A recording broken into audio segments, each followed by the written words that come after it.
Ora, muito bom dia a todos e bem-vindos a este pequeno almoço da apresentação do JE Advisory, o novo projeto de advocacia, banca de investimento e consultoria do Jornal Económico. Nesta sessão, eu gostava de não só de agradecer a presença de todos os nossos convidados aqui na sala, no Palácio do Governador, mas também a todos os nossos telespectadores que nos acompanham nas nossas plataformas digitais. Para fazer uma introdução, uma panorâmica do mercado de serviços jurídicos, temos um convidado especial, José Luís Moreira da Silva, Presidente da Associação das Sociedades de Advogados de Portugal, que desde já convido a tomar aqui o seu lugar. Obrigado.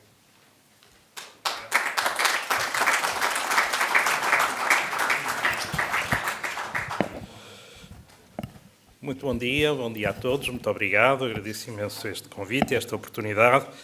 Penso que me convidaram porque é o primeiro, é a advocacia, não é? Por isso com a letra A, por isso aqui estou a representar as sociedades de advogados com muita honra aqui a falar e não posso, obviamente, começar sem, primeiro, dar os parabéns. Isto é uma grande festa, é sempre bom, nos momentos conturbados que vivemos, inclusive nos mídia, ver um novo projeto a nascer e com esta força. E por isso, muitos parabéns à Mídia Nova, muitos parabéns ao Jornal Económico, a todos os seus responsáveis e aos profissionais que trabalham nesta área. Segundo, acho muito bem o nome, porque, se me permitirem, com uma pequena mudança do que aqui está escrito, eu diria que estão a fazer o ABC do Advisory. A advocacia, a banca de investimentos e a consultoria. Se trocassem, ficava o ABC. E é isso, não é? É isso que representamos e por isso este novo projeto penso que terá um enorme sucesso já pré-anunciado. Relativamente, pedem para falar da advocacia, o que é sempre um grande desafio. Todos sabemos que, e muitas vezes, quando se começou a falar do que é que vai ser 2024, se dizia, bom, isto é um ano das incertezas. Eu acho que estão todos errados. Eu acho que não pode haver mais certezas para este ano. E são as certezas da incerteza. São as certezas de que vamos ter eleições, de que vamos ter novo governo, que vamos ter alguma instabilidade política, que vamos ter problemas na economia, nos investimentos, nos projetos que já estavam pré-anunciados, que poderão resvalar no tempo. Mas isso é uma certeza e, por isso, aqui estamos todos para ver essas oportunidades e esses desafios e saber lidar com eles. Aliás, o advisory, quer a advocacia, quer a banca de investimentos, quer a consultoria, estão mais que preparados para enfrentar desafios difíceis, desafios complexos. É para isso que nós fomos criados e é isso que fazemos no dia-a-dia. Por isso, dentro dessas certezas, como ver o que vai ser a advocacia nos próximos tempos. Dentro disso, dentro desse caminho que todos temos que percorrer, falámos já várias vezes, e no final do ano e no princípio deste ano, tivemos a advocacia, foi toda confrontada com vários processos legislativos regulatórios, que, enfim, para já estão solidificados. Vamos ver o que acontecerá nos próximos tempos. Mas temos, por isso, um estatuto novo para a nossa Ordem dos Advogados, temos uma legislação nova para as sociedades de profissionais, incluindo as sociedades de advogados, temos um regime novo que criou as sociedades multidisciplinares. Aliás, a primeira página de hoje do que aqui nos foi entregue do JE Advisory trata logo disso, com uma fotografia da Managing Partner da VDA, afastando a hipótese da VDA se confrontar com as sociedades multidisciplinares. Não é nada que não estivesse no horizonte, se nós repararmos naquilo que se passa em outras jurisdições, encontramos a mesma situação. Por exemplo, mesmo aqui ao lado em Espanha, as grandes sociedades de advogados não são sociedades multidisciplinares, quando podem ser já há muitos anos, e por isso mantêm o seu estatuto. Penso que isso é o que se irá verificar também aqui em Portugal. As grandes sociedades de advogados são, por si próprias, suficientes para abarcar o mercado, com parcerias aqui e ali, mas não enveredarão por esse caminho, enquanto que outras que já começavam a aproximar-se dessa realidade, mesmo pré-legislação, vão aproveitar, obviamente, e bem, para se constituir em sociedades multidisciplinares. O grande desafio para a advocacia que a ASAP, a Associação das Sociedades de Advogados de Portugal, tem debatido e ainda teve a oportunidade de o fazer muito recentemente, no final do ano passado, no seu encontro anual, é a necessidade de haver uma neutralidade na forma jurídica das várias sociedades de advogados. Quero com isto dizer um grande tema que as sociedades têm desde há muitos anos, que é o seu regime fiscal. Não pode haver uma diferenciação de regime fiscal entre os vários tipos de sociedades que praticam a advocacia. E isso acontece. Temos um regime fiscal para as sociedades de advogados portuguesas, temos um regime fiscal para as sociedades de advogados estrangeiras que praticam em Portugal a advocacia e vamos ter um regime fiscal também diferente para as sociedades multidisciplinares. Isso não pode acontecer. Por isso é preciso rever esta situação urgentemente. Mas, tirando isso, que é muito importante, cá estaremos todos para lidar com as situações que vamos ter pela frente. Os grandes desafios, por isso, não são esses. Não são os desafios da criação de sociedades multidisciplinares. Isso já, mais ou menos, estão adquiridos aqui em Portugal e no estrangeiro. Por isso, não teremos grandes problemas com isso. Tem sido esse, aliás, o caminho. Onde esse problema vai existir não é no nosso âmbito. É pequeninas empresas de contabilidade que vão começar a fazer advocacia, pondo em causa com isso alguma atividade de advocacia mais pequena, advocacia em prática individual, mas obviamente não é o nosso âmbito. E aí acredito que poderá ser complicado o regime que foi criado. Principalmente se juntarmos a isso a alteração também dos atos próprios de advogados. Aliás, como aqui também já se verifica, advocacia, consultoria e banca de investimento, a consultoria deixou de ser um ato próprio de advogados e, por isso, já pode passar por toda esta conjunto de entidades que a fazem. Não é como disse por aí. Se olharmos, e muitas vezes também ouvimos dizer que este ano vai ser um ano de muita dificuldade, em que não vai haver fusões e aquisições, em que não vai haver grandes projetos, pelo menos até termos uma situação política estabilizada em Portugal, até voltar a haver confiança dos investidores estrangeiros no nosso país. Eu penso que isso também não será totalmente verdade. E porquê? Porque há imensos projetos em carteira. Também, mais uma vez, remeto para o JE Advisory que nos foi distribuído ao longo das suas páginas, vemos a quantidade de projetos que estão em carteira. Há muito dinheiro disponível e pronto para investir em Portugal. Portugal tem um rating, como sabem, que já está bem atrativo e pelo menos estava com potencialidade de subir.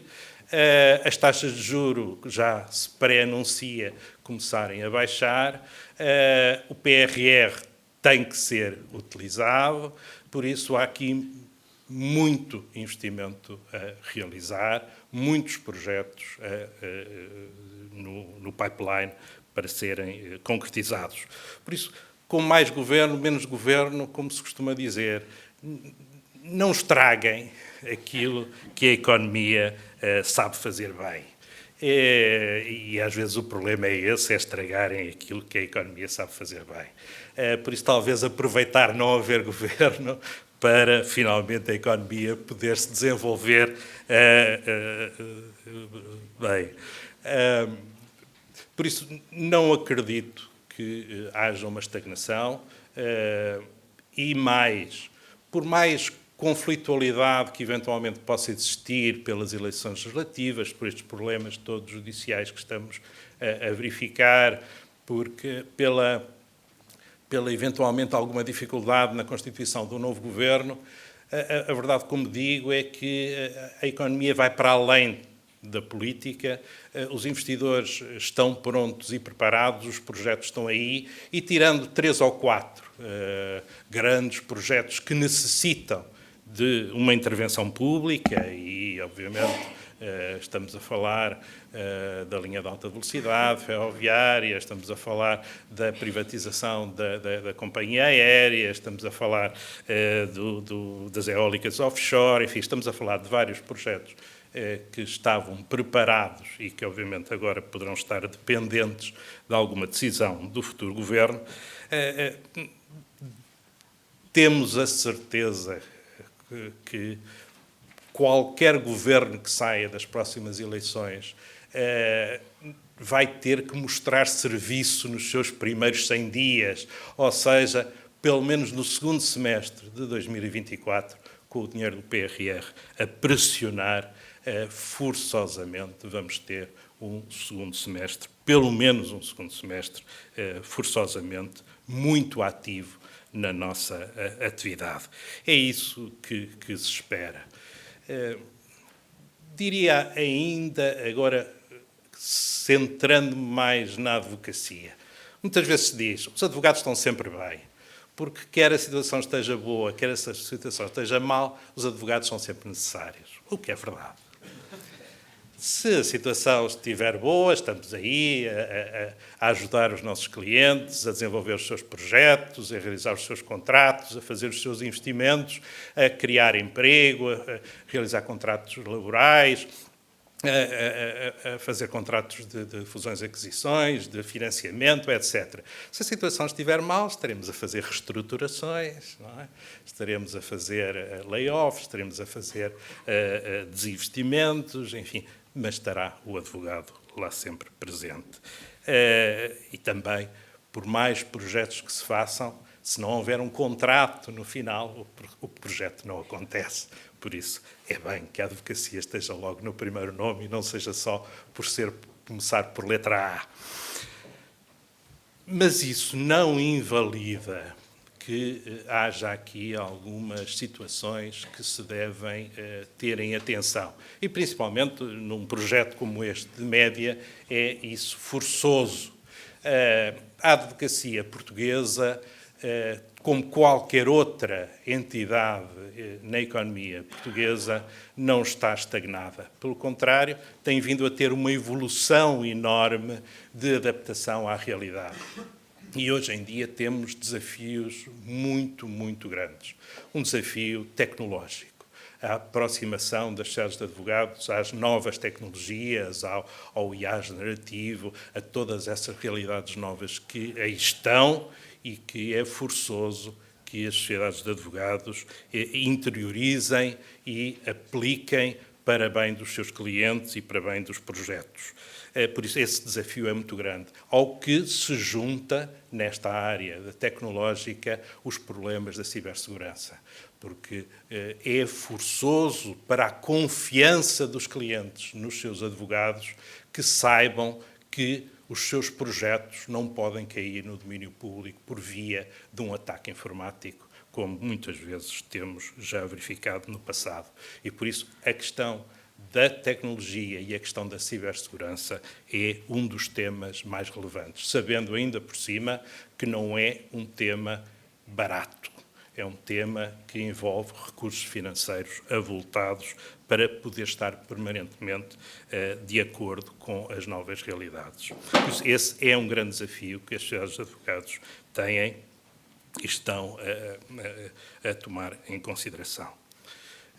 Segundo, é também um tema muito relevante que nos dias de hoje ainda se torna cada vez mais relevante. Aquilo que internacionalmente se chama o ESG.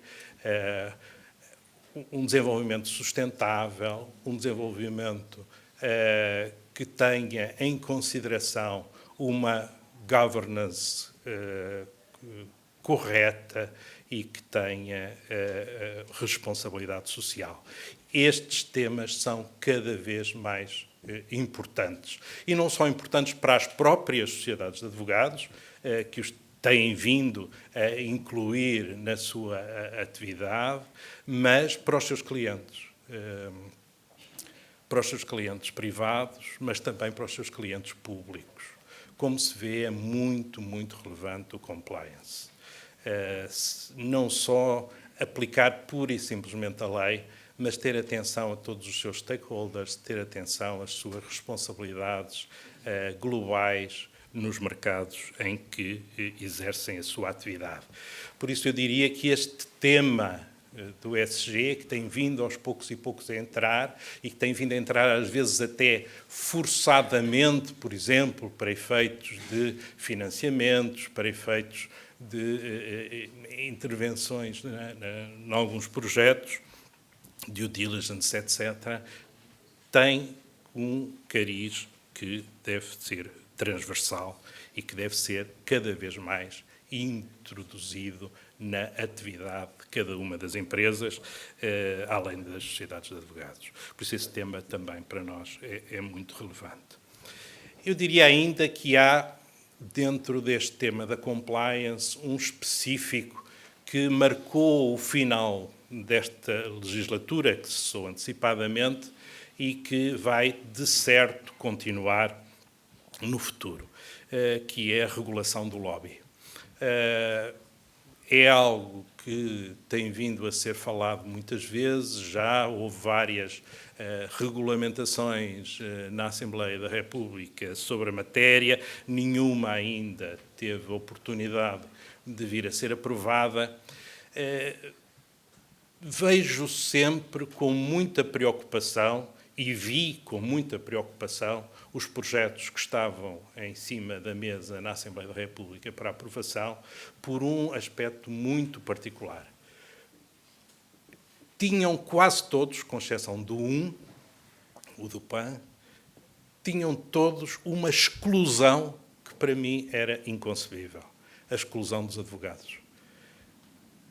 Nunca entendi porque que o legislador intuía que toda a gente podia fazer o lobby regulado, por isso levar os seus clientes a entidades públicas, falar com ministros, secretários de Estado, deputados, etc., mas os advogados não o podiam fazer.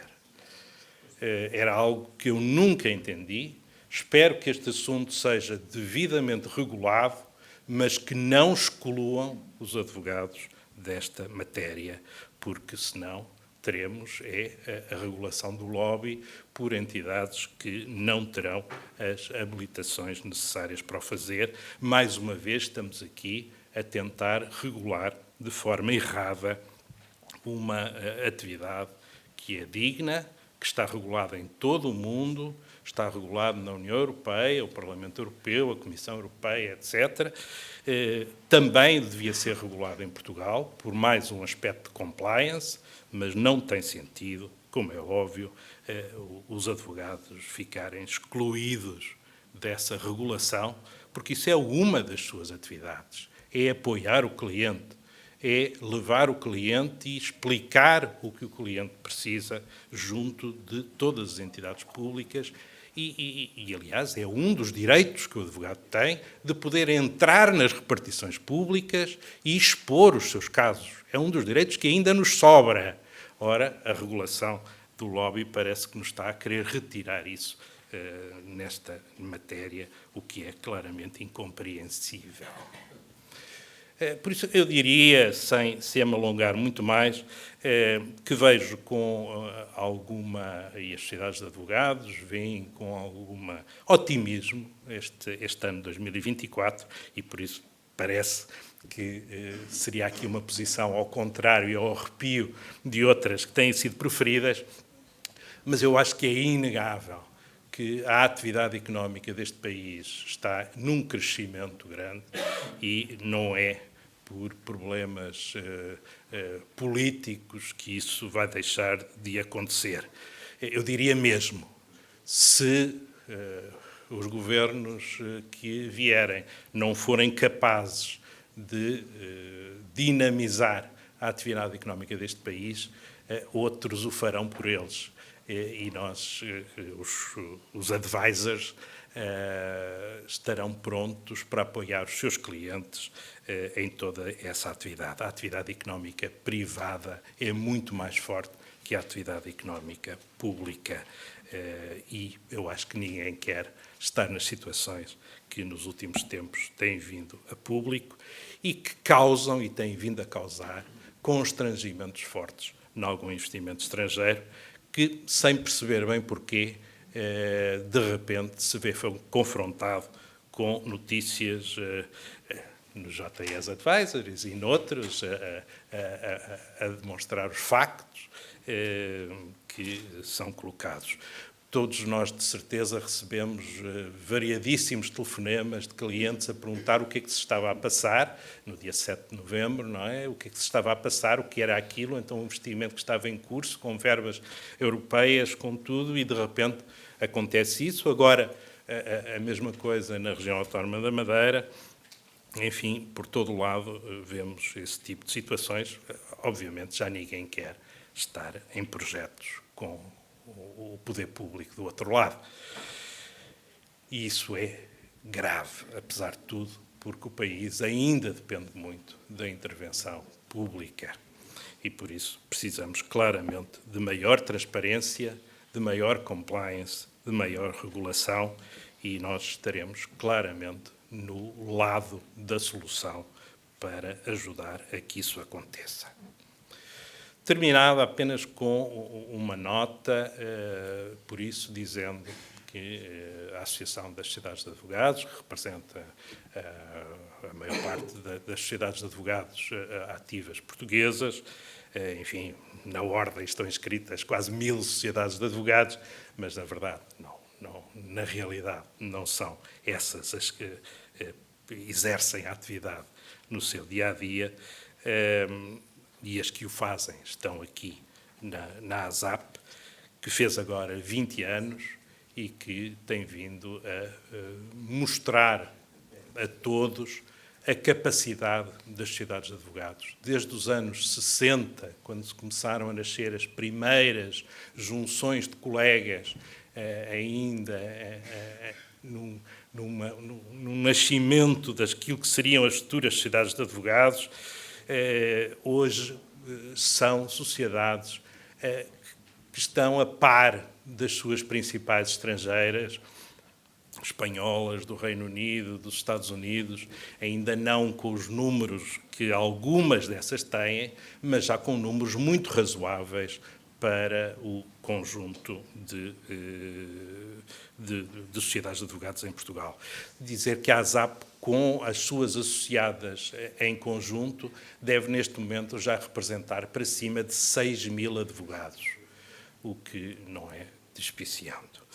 E por isso, no fundo, dar-vos esta última nota, que é importante, é dizer-vos que os clientes podem continuar a contar com as sociedades de advogados portuguesas, que estão cada vez mais bem preparadas, tecnicamente preparadas, abrangendo as novas tecnologias, estando dentro dos assuntos que hoje estão na ordem do dia, designadamente do ESG e do compliance, para que os clientes possam desenvolver os seus projetos em confiança e ganhando dinheiro, que é para isso que cá estamos todos. Muito obrigado.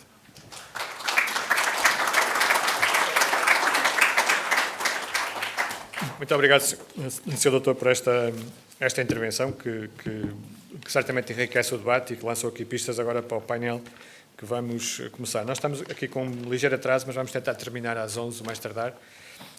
E no final ainda temos aqui espaço para questões da audiência que queiram colocar aos oradores. Vamos tentar dinamizar isto de forma célere.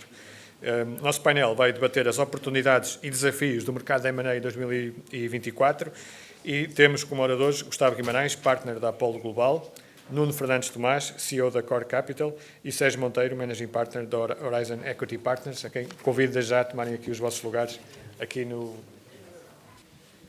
Antes de mais, muito bom dia aos três. Obrigado por terem aceito o convite para estarem aqui connosco. E começo por si, Gustavo, a quem gostava de perguntar. O que é que espera em termos de dinamismo do mercado M&A português em 2024? Acha que, como disse ali o Dr. Moreira da Silva, o facto de o risco político interno é um fator a ter em conta ou não? Muito boa tarde, bom dia, desculpem. Muito obrigado pela oportunidade. Só duas coisas prévias. Uma, vocês pediram feedback sobre a vossa apresentação. Eu estava-me a lembrar da questão fundamental da linha editorial. Eu acho que o Economist ou o Financial Times, por exemplo, fizeram uma geração e fizeram uma sociedade. E acho que o Jornal Económico, para além de ter tido já sinais claros que tem uma cidadania diferente das outras, nunca esquecerei o apoio que vocês deram à SEDES e à divulgação dessas ideias da sociedade civil. Acho que vocês podem continuar também com este novo suplemento, nessa linha, e criar um ambiente de negócios diferente. O que é que eu quero dizer com isso? Nós, quando falamos de M&A, temos sempre a tendência a falar das grandes transações, não é? E é evidente que vêm aí as perguntas das TAPs e das Altices e dessas coisas. Mas, de facto, aquilo que nós vemos nas características económicas, empresariais de Portugal, é talvez pequenas empresas a mais. E há, de facto, razões para isso, fiscais, culturais, legislativas, etc., etc. Mas seria absolutamente fundamental nós conseguirmos, com este novo suplemento e com a vossa ajuda, criar um mercado de M&A, digamos assim, totalmente diferente a todos os níveis. Portanto, não falar só do óbvio, mas falar também do que é que não deixa acontecer o verdadeiro mercado de M&A para criarmos, de facto, empresas em Portugal muito mais robustas, maiores e melhores, e com capacidade de internacionalização muito maior. Em relação aos riscos e às oportunidades de 2024, é assim, há aqui, é um tema vasto demais para, numa pequena frase, se resumir. Mas eu tenho, em geral, tenho a opinião de que não é por haver mais perturbação política ou menos perturbação política que as transações se fazem. As transações fazem-se por muitas razões. Em cada setor, talvez a mais importante seja os ciclos e, obviamente, que há muitos outros fatores, por exemplo, a sucessão dos acionistas, por exemplo, as transformações tecnológicas nesse setor e a necessidade de juntar peças. E, portanto, há muitos fatores que condicionam e que incentivam o mercado das transações da M&A, que não são necessariamente as políticas. Dito isso, obviamente que a política, a geopolítica e a política local têm muita influência, mas eu diria mais que é uma influência que tem a ver com a estruturação da economia, portanto, se vai haver uma criação de mais oportunidades também nas outras empresas, mas não necessariamente nas transações de M&A. Muito obrigado. Nuno, a mesma questão, e pedia-lhe um comentário a este aspecto que o Gustavo frisou, de nós temos um tecido empresarial muito fragmentado, muitas pequenas e médias empresas, poucas grandes empresas. Como é que se pode mudar isso? Bem, o Gustavo, bom dia, antes de mais, e obrigado ao Jornal Económico, na tua pessoa, Filipe, por este convite. O Gustavo, muito estruturado como sempre, abordou de uma forma muito sintética quase todas as questões que nós, enfim, pelo menos eu, iria aqui endereçar. Começar por dizer que eu olho para 2024 em termos de M&A como um ano forte, em termos de volume e número de transações. Estou plenamente convencido que vai ser um ano forte. E falo por experiência própria, a Core Capital, e passa a publicidade, vai fechar já 3 transações no início deste ano, no primeiro semestre, e acabou de fazer 2 na venda e 2 na compra no final do ano passado. Apesar de vivermos um ambiente de taxas de juros altas, de fraco desempenho económico em 2024, há capital, há capital para ser investido. Há algumas pessoas que dizem, inclusive, que há muito capital. Em Portugal nunca há muito capital. É uma economia subcapitalizada. Portanto, é muito importante quando as pessoas dizem que há muito capital. Não há. Há capital. E há capital por uma série de razões. Há capital por parte de alguns grupos privados que estão à procura de oportunidades. Há capital para investir porque a indústria de private equity finalmente está a deixar de ser incipiente e começa a ter algum peso na nossa economia, ainda pequeno. E foi importante também, para isso, o programa Consolidar do Banco de Fomento. Era importante que houvesse programas 4 em 4 anos como este, como há em Espanha e noutros países europeus. O ICO, o BPI França, o KPFW, promovem este tipo de programas 4 em 4 anos. E também há dinheiro que foi levantado no CIFID. Portanto, há capital para investir. O Gustavo disse uma coisa importante. Para além das transações, que são as mais mediáticas, que vêm na capa do vosso jornal hoje, este ano vai haver um calendário de várias, como nós sabemos, mas é no segmento das médias empresas que estão a acontecer coisas. E é preciso promover consolidação setorial, porque este é um dos verdadeiros dramas do país. Não há dimensão. E parece que promove-se uma cultura em Portugal contra as grandes empresas. O problema, justamente, de Portugal e da economia portuguesa é não termos muitas grandes empresas. Esse é um dos principais dramas. E para isso é preciso trabalhar em consolidação setorial. Este é um dos temas que a indústria de private equity endereça, a dimensão ou a falta de dimensão, o capital ou a falta de capital e também a qualidade de gestão ou a falta de qualidade de gestão. E a indústria de private equity, através do M&A, endereça estes temas e é a forma que nós temos para combater isto. Uma coisa também interessante que me permite estar convicto que nós, de facto, vamos ter um ano forte em termos de M&A em 2024, é que é algo que eu tenho vindo a verificar desde há 6 meses, esta parte. Empresários que eu conheço há muitos e muitos anos e acompanho, são empresários que já tinham problemas de sucessão há muito tempo e nunca ponderaram vender os seus negócios. E agora, há 6 meses para cá, começaram vários a dizer: eu estou a pensar em vender o meu negócio. Eu já estou a vender o meu negócio. Porquê? Estou convencido eu. Apanharam um grande susto na pandemia, com o cisne negro. Apanharam outro grande susto com outro cisne negro, foi a guerra na Europa e o impacto no aumento das matérias-primas e nos preços de energia. Apesar disso, conseguiram fazer anos recorde nas suas indústrias em 2022 e até 2023. Tem muito a ver com um fenómeno que é silencioso, é muito importante e ainda não há métricas para medirem, que é o Euroshoring. Há muitas indústrias que estão a beneficiar muito do Euroshoring e sabem que num cenário de taxas altas é difícil fazer melhor. E então aproveitam e querem entregar agora os seus negócios. É o que eu estou a vivenciar e é por isso que eu também vou, creio eu, fechar pelo menos 3 transações neste primeiro semestre. Enfim, era isto que eu queria dizer para já. Mas Nuno, acha que também, ainda no seguimento disso, acha que fazia sentido algum incentivo fiscal, por exemplo, em Espanha a tributação da venda de participações sociais em sede de IRS é muito inferior à nossa. Isso em Portugal fazia sentido? Filipe, tudo o que possa ser ou funcionar bem no sentido de ajudar, eu já nem vou aí, de não desajudar, que é o que nós temos muitas vezes visto, que é as coisas quando estão a funcionar parece que existe até algo estranho em Portugal. Quando as coisas começam a funcionar e dar resultados, vem alguém e quer matar. Porquê? Pergunto-me eu. E falando de riscos, eu vejo 2 grandes riscos em 2024. Vejo vários riscos para lá de 24, mas não vamos falar de 25 e 26. Vamos falar de 24. 24 vejo 2 grandes riscos. O geopolítico, que, sobretudo, o tema do mar Mediterrâneo, é um tema que me preocupa, porque mais de 15% do comércio global passa lá. E, de facto, já estamos a ter outra vez problemas nas cadeias de valor.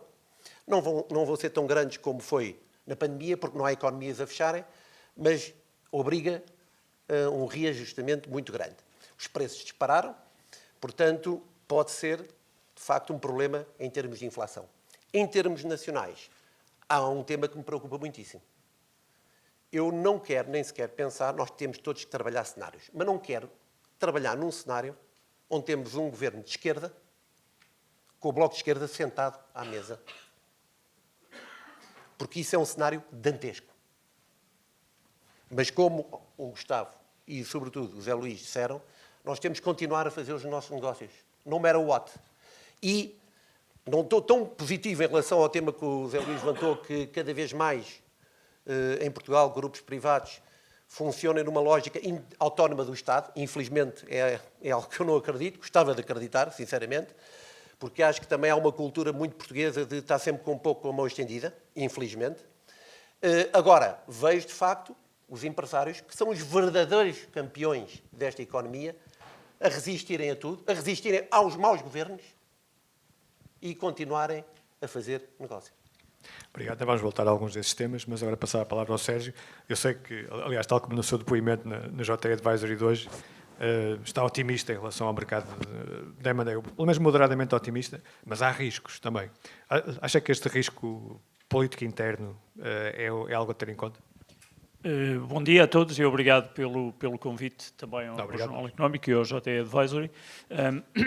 Eu gosto de usar uma imagem a propósito das decisões de curto prazo ou de mais médio e longo prazo, que me foi dita não há muito tempo por alguém que eu estimo muito e que dizia o seguinte: não é por acaso que na natureza os predadores e as presas têm tempo em que estão afastados uns dos outros. Isto é, se uma presa estiver sempre a olhar para o predador, está em permanente stress e é incapaz de fazer o que quer que seja, alimentar-se, tomar qualquer decisão. Nós hoje em dia, com as notificações no telemóvel, com os canais de notícias a bombardear-nos a toda a hora, com última hora, urgente e outras coisas que tais, estamos num tal estado de alerta que perdemos a noção do médio prazo. Perdem a noção os decisores políticos, eu já fui um, também terei perdido a noção imensas vezes, e portanto ninguém é aqui santo e pecador, nem no país, nem no mundo. Perdemos a noção do médio prazo, do longo prazo, da criação de valor e, às vezes, precisamos de olhar para lá da espuma dos dias. E quando o Nuno e o Gustavo falavam dos empresários, eles conhecem-nos porque estão nesta vida há mais tempo do que eu, mas, de facto, ser um empresário é ver, como dizia uma frase, agora que os meus filhos mais pequenos veem imensos filmes infantis, para lá do que se vê. Quer dizer, é dizer, eu vejo nuvens no horizonte, mas acredito que o meu negócio é resiliente, que tem margem, que tem valor acrescentado, tem diferenciação. E onde é que nós, aqui na sala, podemos ajudar? Enfim, os investidores podem ajudar com capital, os assessores podem ajudar, e essa experiência, nós também, na Horizon, fomos beneficiados como parte do programa Consolidar. O que temos visto é que não são só a banca de investimento, não são só os advogados de maior dimensão, mas é também os revisores oficiais de contas. As pessoas que acompanham o dia-a-dia das empresas, que educam os empresários sobre a necessidade de ser preferível ser minoritário numa coisa grande do que maioritário ou controlador numa coisa um bocadinho mais pequena. Mas nós também temos um caminho de educação, autoeducação para fazer. Eu gosto de ser um bocadinho mais provocativo, como já não tenho responsabilidades nenhuma, já sou um bocadinho mais livre para falar sem filtro. Nós também, sociedades de capital de risco, estamos perfeitamente atomizadas. Portanto, falamos para a audiência a dizer consolidem lá todos, mas nós também somos pequenos ainda. Somos uma indústria incipiente com um caminho para fazer. Aqui o tubarão é o Gustavo. Estou curioso para saber se o Gustavo vai olhar para o novo banco este ano, mas se calhar é uma coisa que ele não vai dizer hoje. De qualquer maneira, somos pequenos, também nós atomizados. Cada um de nós tem 20 ou 30 milhões de euros para colocar em cada transação e não temos 100 milhões de euros, 200 milhões de euros numa sociedade de grande dimensão que permita verdadeiras consolidações. E, portanto, risco geopolítico. Acho que quem verdadeiramente tem espírito empresário não se perturba muito com a espuma dos dias, olha a mais médio prazo, vê se a sua indústria é diferenciada, se o seu serviço tem valor acrescentado ou não, mas também acho que 2024 será um ano previsivelmente recorde em termos de transações, há muita coisa a acontecer, muita coisa a borbulhar. A experiência, eu devo dizer também, me diz o seguinte: e a história recente, para quem não acompanha estes temas, os jovens potenciais advisors, nós tivemos uma classe política não muito boa durante muitos anos, tivemos uma classe empresarial não muito boa durante muitos anos, está hoje à vista de todos a promiscuidade que existia, e, portanto, é normal que se desconfie quando se diz que os amanhãs que cantam estão a chegar já hoje. É normal. É normal que os investidores do mercado de capitais em Portugal sejam cada vez menos. Primeiro, porque nós temos um poder político que fala do mercado de capitais como especulação, pôr o dinheiro público a especular em bolsa, é assim que se fala cada vez que se pede um verdadeiro dinamismo, medidas de competitividade fiscal para o mercado de capitais, mas também sabemos que houve gente que levou as suas empresas à falência e enganou os investidores que ficaram sem as suas poupanças por terem investido no mercado de capitais. Portanto, há uma educação de compliance, de boas práticas, onde a advocacia é fundamental. Cada um de nós não nos passa pela cabeça fazer uma transação sem advogado, exatamente por isso. Porque eles nos educam, fazem os checks and balances, verificam onde é que nós podemos estar a pisar o risco e não devemos, do ponto de vista quer de riscos, quer de outros aspectos da transação, e precisamos de gente que no advisory nos traga valor a nós, porque nós não precisamos de quem faça Excel. O Excel sabemos nós fazer em casa. Precisamos de gente que nos diga, eu já tive esta experiência com o cliente, que nos disse que há este risco na indústria, tenham cuidado. Comprar uma infraestrutura, e nós temos um fundo de infraestruturas, é muito diferente de comprar uma PME, e nós agora também temos um fundo de private equity que investe em PMEs. E, portanto, termos gente ao nosso lado, advisors ao nosso lado, que nos ajudam, que nos tragam oportunidades e transações, esse é, eu diria, o fator diferenciador. Filipe, desculpa lá. Sim. O Sérgio acabou de lançar ostensivamente uma operação de charme aos advisors jurídicos e financeiros. Eu não posso ficar atrás. Obviamente, nesta indústria, desculpa, Gustavo, nesta indústria é muito importante o papel dos advisors jurídicos e financeiros. E falando agora, só para complementar o Sérgio, estou inteiramente de acordo, estava a brincar contigo, estou inteiramente de acordo com o que ele acaba de dizer, só dizer quão importante é para nós ter um advisor jurídico e financeiro.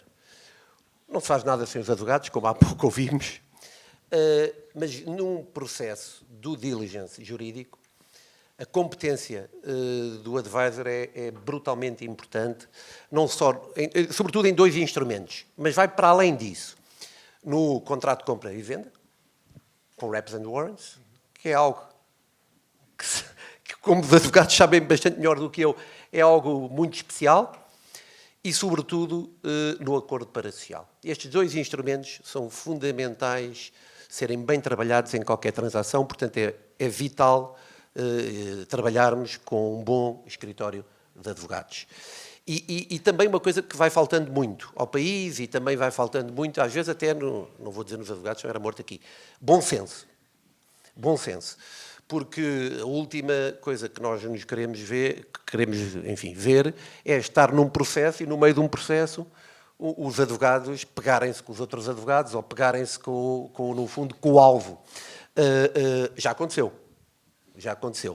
E esta relação entre advogados e nós, o assessor jurídico e nós, dá muito jeito, porque podemos, enfim, a tática do bad, good cup, em determinados momentos de tensão negocial, é muito importante.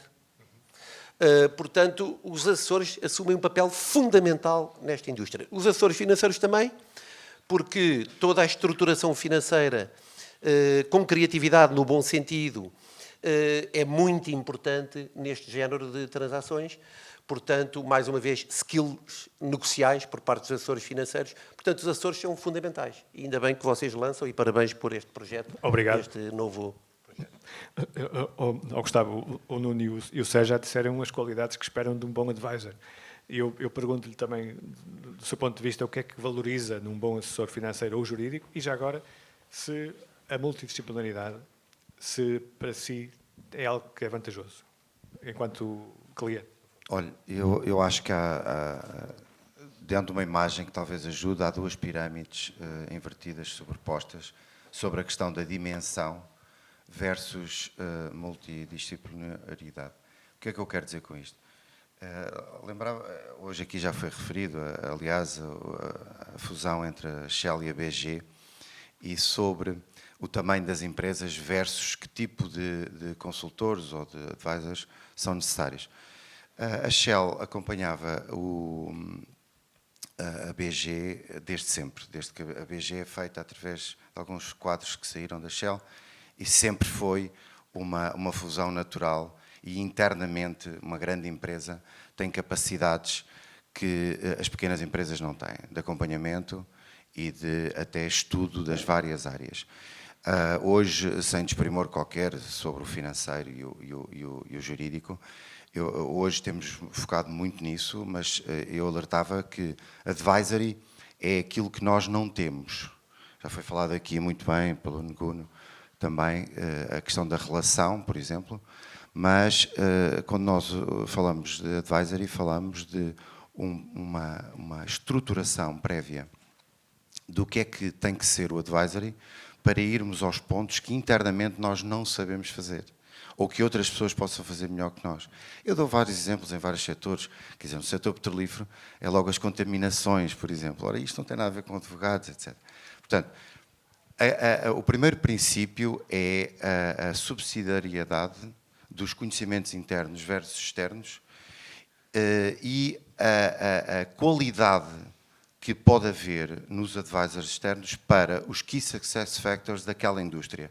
Dou-vos mais um exemplo que toda a gente conhece, há muitos bons advisors nesta sala, nessa área, que é o real estate. Às vezes empresas de setores que não têm nada a ver com o real estate, uma das grandes oportunidades que está lá dentro é o real estate. Então nós precisamos de um advisor de real estate. Portanto, esse é um ponto fundamental para perceber o advisoring. O outro ponto fundamental, e este é mais um alerta, mais até para os vendedores do que propriamente para os compradores, mas aplica-se muito aos compradores, é a questão da transparência. Nós hesitamos sempre na sociedade sobre dizer se estamos à venda ou não. Há uma barreira cultural nisso. E os compradores hesitam entre a confidencialidade e a transparência, dizer que estão às compras.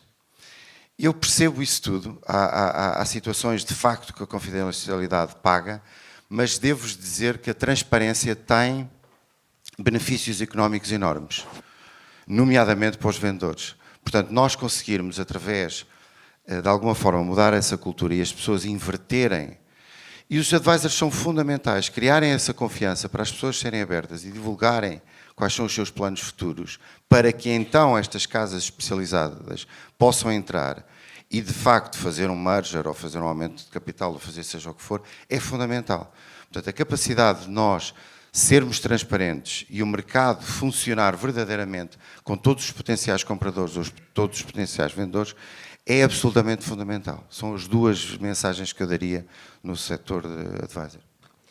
Obrigado. Eu tenho algumas questões ainda para vos colocar, mas gostava de abrir a discussão à audiência. Quem quiser colocar alguma questão, algum comentário, eu peço só que se identifiquem e eu peço às nossas colegas para levarem o micro. Temos ali uma questão da Maria Teixeira Alves. Eu juro que não estava combinado. Não, eu queria só perguntar se os fundos de private equity de grande dimensão vão ter um papel mais importante nas operações portuguesas que podem estar à venda. Por exemplo, exatamente o Novo Banco ou a Altice. Qual é que é o papel dos private equities na dinamização dessa e a importância para manter, no fundo, as empresas com rentabilidade? Porque lá está a falta de capital. Obrigada. Obrigado, Maria. Não sei se há mais alguma questão. Podíamos juntar várias. O professor Mira Amaral.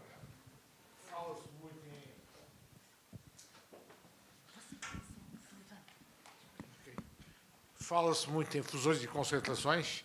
Eu acho que isso é importante também nas PMEs portuguesas, mas a dúvida que eu tenho é que nas sociedades de capital de risco, eu já fui chairman e acionista de uma delas, da Biden Venture Capital, portanto, contra os meus interesses falo, não acho que estas sociedades de capital de risco, que aliás têm sido utilizadas pelo Banco de Fomento, sejam mais adequadas para falar com aquilo que eu chamava no governo o Zé da PME. Esse tipo de sociedades de capital de risco ter uma cultura para falar com professores universitários, startups e outro tipo de empreendedores, não são os interlocutores adequados para falar com o tipo tradicional das PMEs portuguesas. Portanto, achar aqui, neste programa de fusões e concentrações que o Governo quis fazer através de um instrumento de banco de fomento, acho que estas sociedades não são as mais adequadas para chegar a um problema dramático de falta de dimensão de muitas PMEs portuguesas.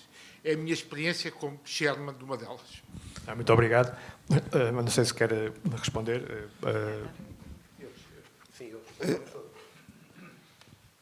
Queres que eu responda à primeira? Eu acho que tu és o único grande, nós somos pequenos. É evidente, não, é evidente que todas as grandes casas de private equity estão a olhar para as grandes transações, portanto, isso é uma questão, é inevitável. Às vezes, não são os private equities os compradores ideais. A única coisa que eu diria à Maria é que não pense só nos private equities. Os private equities têm uma especialização muito concreta, que aliás já foi aqui referida, é muito bem referida, que é quando existe talvez 3 fatores, que é onde não há capital, onde não há gestão e quando não há outro tipo de solução. Eu acho que o private equity, por exemplo, quando entra um estratégico na análise de uma dada oportunidade, é muito mais difícil para o private equity, porque tem outras restrições de rentabilidade e de timing, etc. E, portanto, adequa-se a certas transações, mas não necessariamente a todas. Portanto, a grande pergunta para as grandes transações que existem hoje no mercado é, primeiro, se há um grande estratégico que queira fazer aquilo que se chama as sinergias e que, por isso, terá grande vantagem, e se não houver, se há um private equity que consegue, de facto, criar esse valor.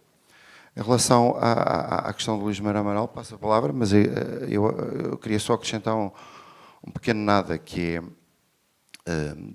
todas as soluções, na minha opinião, são bem-vindas, porque, agora, o que se tem passado em Portugal é que há um delay, isto é uma questão histórica, enfim, os historiadores falam sobre isso, se o delay é de 10 anos ou se é de 20 anos, na crise de 2007, 2008, o delay foi quase 5 anos ou 4 anos, não sei quantos anos são o delay, mas o tempo de implementação dessas soluções em Portugal tem sido muito lento. Portanto, muitas questões burocráticas, depois muitas questões operacionais e todas elas têm um problema de dimensão, mas têm também um problema de operacionalidade, de elas estarem a funcionar. Mas são todas bem-vindas e todas necessárias. Muito obrigado. Posso responder ali ao Luís? Estou inteiramente de acordo com o que o Gustavo acabou de dizer. Muitas vezes o problema é o tempo que se demora a implementar. Este instrumento em concreto, o programa Consolidar do Banco de Fomento, é um bom instrumento e é algo muito importante para a economia. Eu acho que há tantas coisas para pegarmos no que o Governo fez de errado e não o fez, que esta não vale a pena, porque esta, de facto, é uma boa coisa, como há pouco referi. É ver o que se passa noutros países europeus, noutros congéneres europeus, e ver o que eles fazem com este tipo de programas. Para responder ao Luís concretamente, a indústria de private equity tem mudado, e tem mudado muito nos últimos tempos. Há boas equipas no mercado, e há equipas hoje em dia que estão muito mais próximas no posicionamento, na forma como se relacionam e interagem com as empresas, com os empresários portugueses, do que quando comparado aqui há alguns anos atrás. E nós sentimos isso, e eles próprios hoje começam a desmistificar os fundos como um papão. Como vocês sabem, os empresários, toda a vida, os fundos de capital de risco. Hoje em dia começam a mudar um pouco a opinião. Obviamente, depois há comportamentos de alguns fundos que não beneficiam muito a indústria. Mas isso é como tudo na vida. Há uns que, de facto, não colaboram positivamente. Dito isto, o que estamos a ver cada vez mais é caminharmos num sentido em que as empresas e os empresários já se sintam mais confortáveis ou menos confortáveis quando interagem com os fundos de capital de risco. Em relação à consolidação, que, mais uma vez, volto a reafirmar, é fundamental termos grandes empresas. Tem havido processos de consolidação setorial. Eu falo agora, mais uma vez, passo a publicidade. A Core fez um buy and build no setor das residências assistidas. E hoje é o operador número 1 em Portugal. E estamos agora a fechar uma transação que é também uma consolidação. Portanto, e outras sociedades, que o Sérgio poderá, obviamente, também se calhar dar os seus exemplos, estão a fazer e a colaborar nestes processos de consolidação setorial. Portanto, Luís, está um pouco diferente para melhor. Eu complementava só, se não se importam, para dizer o seguinte: nenhum empresário de PME acorda um dia a dizer o meu sonho é ter um private equity aqui ao lado, não é? Uma sociedade de capital de risco. Como eu dizia há pouco, a identificação da necessidade de ter, porventura, um parceiro financeiro vem de dentro das próprias empresas, onde os ROCs, familiares da empresa que tenham um bocadinho mais de formação, identificam uma necessidade. Uma daquelas que o Gustavo e o Nuno já disseram. E muitas das PME que vêm ter connosco vêm tentar comparar com o financiamento bancário. E depois, de repente, apercebem-se que é muito mais caro. E, normalmente, vão embora durante 3 meses ou 4. Para regressar a seguir, para dizer, ok, eu já percebi, fui-me informar, fui falar com gente, porventura como vocês, o advogado que os ajuda, ou o contabilista que os ajuda a organizar, ou o banco com quem tem a relação, e percebo que o nível de risco que um banco toma no balanço e o nível de risco que um outro sócio toma no balanço é completamente diferente. É um trabalho, é um caminho que se faz caminhando. Mas há uma diferença fundamental, que é o tempo do investimento. Num empresário, numa PME, que é a vida de um empresário, ter uma estratégia de saída da sociedade de capital de risco é fundamental. No momento em que nós entramos, eles têm de ter um plano que os deixe confortáveis relativamente à saída. Mas também diria que hoje em dia quem coordena esses trabalhos dentro das sociedades de capital de risco é bastante menos agressivo que outras práticas que aconteceram no passado. Muito bem, o nosso tempo está mesmo a terminar. Não sei se alguém quer colocar mais uma questão muito rápida. Temos ali o Nuno. Bom dia, serei bastante rápido. Nuno Silva Vieira, antes da Cunha Éssira. Eu vou só pedir um contributo vosso no que diz respeito à capacidade educativa de quem compra. Hoje já nem nos lembramos que a Coreia do Sul foi intervencionada no ano 2000 pela FMI. Portanto, e há 7 anos consecutivos lidera tudo que é tecnologia a nível mundial. As PMEs são pequenas e eu julgo que elas não querem ser pequenas. Muitas vezes não sabem ser grandes.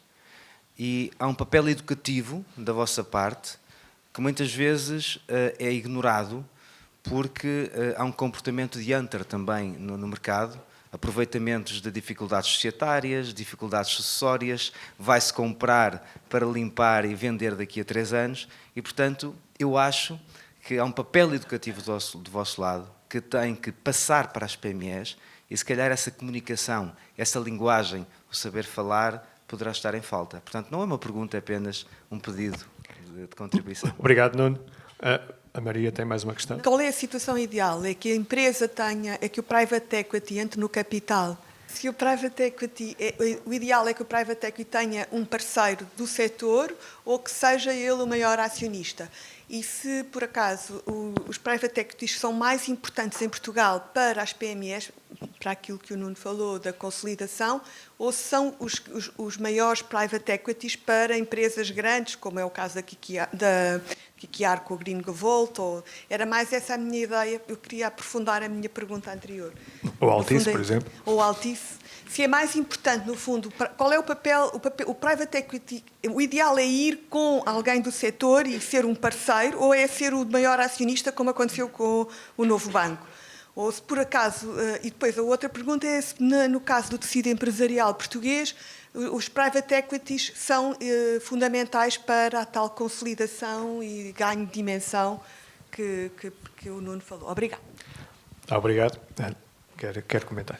Eu antes de passar a palavra sobre a pergunta da Maria, que eu acho que é muito importante, gostava de ir ao comentário anterior.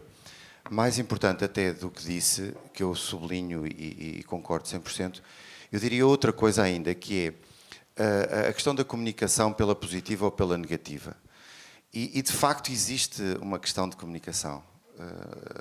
Portugal, não sei se é só Portugal, mas existe uma questão de, por exemplo, nós hoje aqui falamos, quando o empresário tem um problema de sucessão, está a ver?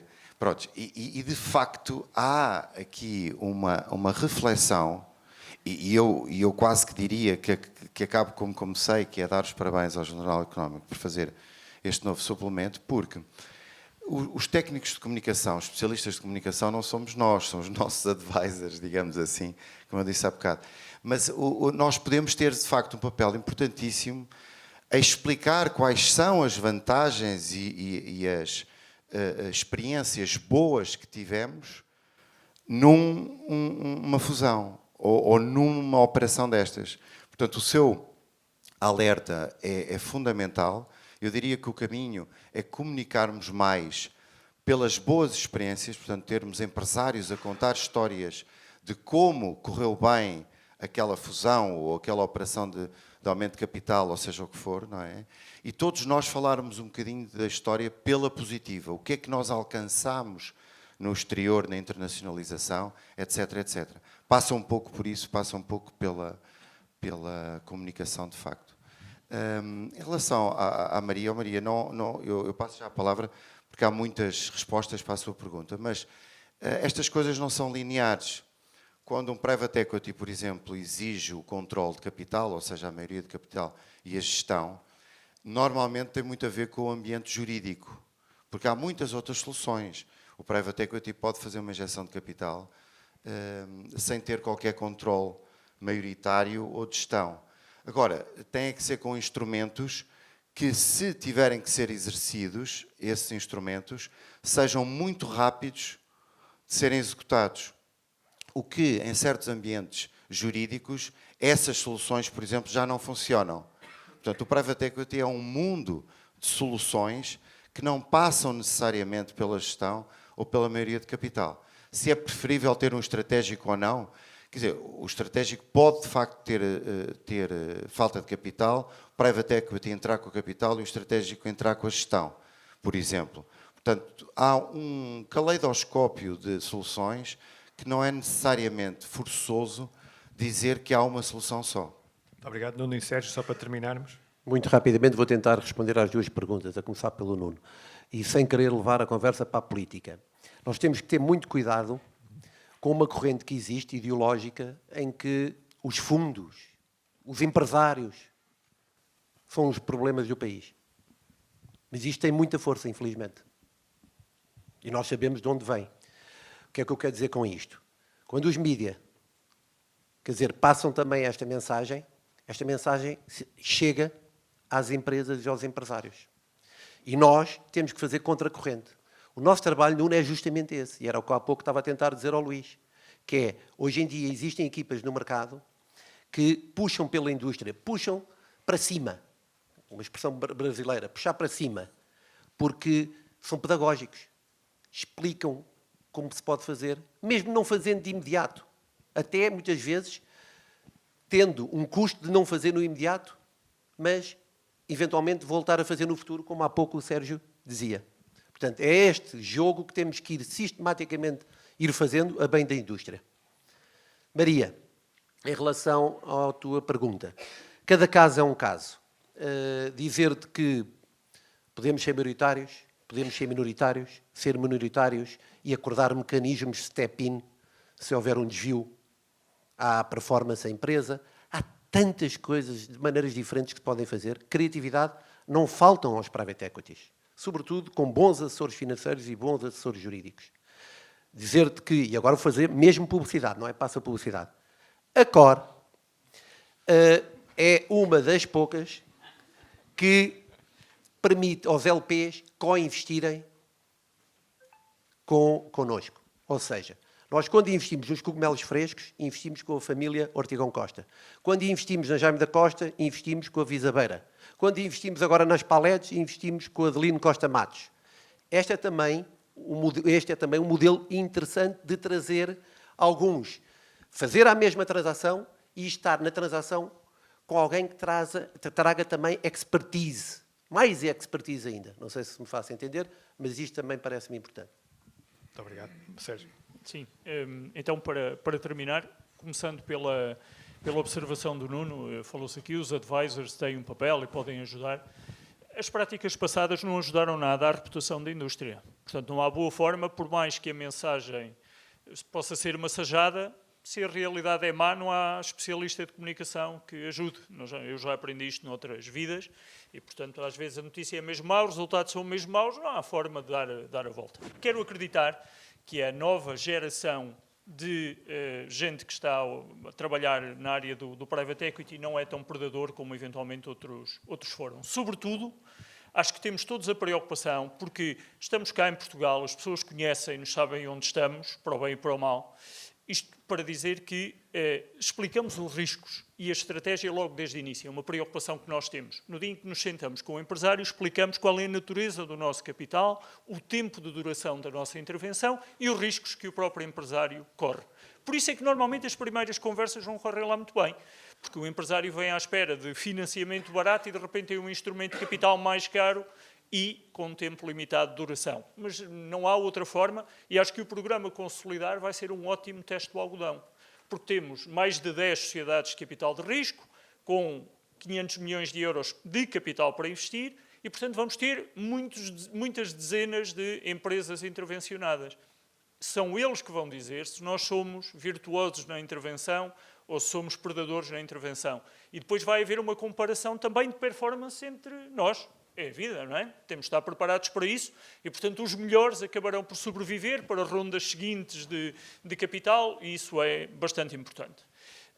O comentário da Maria. Eu tenho, no fundo Private Equity, sobretudo, uma experiência diferente. Eu estou no Conselho de Administração da Green Vault, também porque a Horizon participou com a KKR num instrumento de dívida convertível e agora a KKR lançou uma OPA sobre a Green Vault e não posso dizer mais do que isto. Já fizemos uma parceria com a Morgan Stanley para a compra das torres de telecomunicações que eram da Altice para criar a primeira empresa que detinha infraestrutura independente, respondendo positivamente a um repto lançado pelo regulador do setor, que dizia não vale a pena triplicar o investimento, porque isso não é investimento, é custo, não é reprodutivo, juntem-se lá, criem empresas de torres independentes e nós criámos a primeira em conjunto com a Morgan Stanley. A Morgan Stanley precisava dos nossos 30 milhões ou a KKR dos nossos X milhões de euros de investimento? Claro que não. O que é que eles procuram? Procuram capacidade de, naquele sítio, escolher, na visão deles, aqueles que melhor eram capazes de identificar os riscos, as oportunidades e não fazer aquilo que, desculpem o anglicismo, a desktop due diligence. Porque em Londres ou em Nova Iorque, os papéis que chegam elencam a lei, elencam o modelo financeiro com as TIRs, as taxas de rentabilidade como output. Mas quer dizer, não é esse o papel nem dos advogados nem dos bancos de investimento. A TIR, sabemos calcular as leis, no limite até com algumas forças conseguiríamos elencar. Eles querem o resto. Aquilo que não está escrito, que não pode ser, não aparece num desktop due diligence, mas faz toda a diferença em ter mais um ponto percentual de TIR e, sobretudo, a evitar os riscos, aqueles que se podem correr quando se olha para um negócio à distância. Portanto, Maria, eu diria que as realidades são de facto muito diferentes. Nós gostamos muito do papel que temos. Normalmente, quando um grande fundo de investimento quer investir em Portugal, liga-nos e pergunta-nos a opinião. Pode não ter nada a ver com infraestruturas nem as áreas onde investimos, mas querem saber a nossa opinião. Essa é uma coisa importantíssima. É um capital. Nós não cobramos nada pelos conselhos que lhe damos, falamos anos a fio antes de ter a primeira transação, mas é um valor que nós prezamos muito, que é o valor da reputação e de sermos capazes de representar adequadamente Portugal. Ora, muito obrigado. Muito obrigado aos três por terem aceito o nosso desafio para estarem aqui hoje. Eu sei que as vossas agendas não são fáceis e, mais uma vez, muito obrigado. Antes de terminar, eu queria só deixar-vos aqui um desafio. Nós, na próxima semana, todas as pessoas que se inscreveram neste evento, e foram muitas, felizmente, vão receber um convite para fazerem parte de uma iniciativa nossa que vai ser o Advisory Club. O Advisory Club, o que é que vai fazer o Advisory Club? Perguntam vocês. Vai precisamente dinamizar este tipo de encontros todos os meses, sempre que lançarmos o caderno. Vamos ter um tema diferente, um pequeno almoço diferente, com especialistas, com pessoas do mercado, com empresários, com gestores. E gostávamos muito de contar com todos vocês como membros. Não se paga cotas para entrar, ainda. Mas contamos convosco. E contamos convosco como nossos parceiros, como a nossa comunidade, e contem também connosco. É isso que eu queria passar antes de terminar.